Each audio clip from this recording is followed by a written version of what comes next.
গাজীপুর থেকে সরাসরি যুক্ত হচ্ছেন সহকর্মী জাহাঙ্গীর আলম।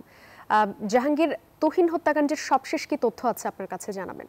জান্নাতুল সাবি, আসলে গাজীপুরের চান্দনা চৌরাস্তা এলাকায় সাংবাদিক তুহিনকে কুপিয়ে হত্যার ঘটনায় কিন্তু এ পর্যন্ত ৮ জনকে গ্রেপ্তার করেছে আইন শৃঙ্খলা বাহিনী। এবং আইন শৃঙ্খলা বাহিনী যেমনটি জানিয়েছে যে ২৪ ঘন্টার মধ্যেই কিন্তু তাদের এই যে ৮ জনকে গ্রেপ্তার করা হয়েছে। এবং আইন শৃঙ্খলা বাহিনী আরও জানিয়েছেন যে তুহিন হত্যার ঘটনায় যারা মূল আসামি তাদেরকেই ধরা হয়েছে এবং সিসিটিভি ফুটেজে যাদেরকে শনাক্ত করা হয়েছিল তাদের প্রত্যেককেই কিন্তু আইন শৃঙ্খলা বাহিনী গ্রেপ্তার করেছে। এবং আজ দুপুরে কিন্তু প্রেস ব্রিফিং মাধ্যমে কিন্তু এসব তথ্য আমাদের জানিয়েছে এবং তারা জানিয়েছেন যে খুব দ্রুতই এই তুহিন হত্যাকাণ্ডের যে ঘটনার যে আসামি গ্রেপ্তার করেছে তাদেরকে খুব দ্রুতই চার্জশিট ব্যবস্থা করে এবং দ্রুত বিচারের ব্যবস্থা করবে, এমনটি কিন্তু আইন শৃঙ্খলা বাহিনী জানিয়েছেন। এবং আমি যদি আরেকটু জানিয়ে রাখি যে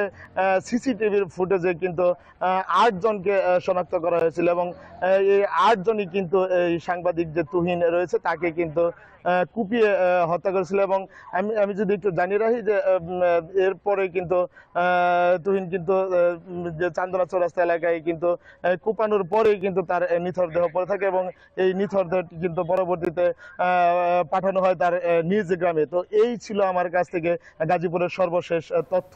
জান্নাতুল। জাহাঙ্গীর, ধন্যবাদ আপনাকে। গাজীপুর থেকে যুক্ত হয়েছিলেন সহকর্মী জাহাঙ্গীর আলম।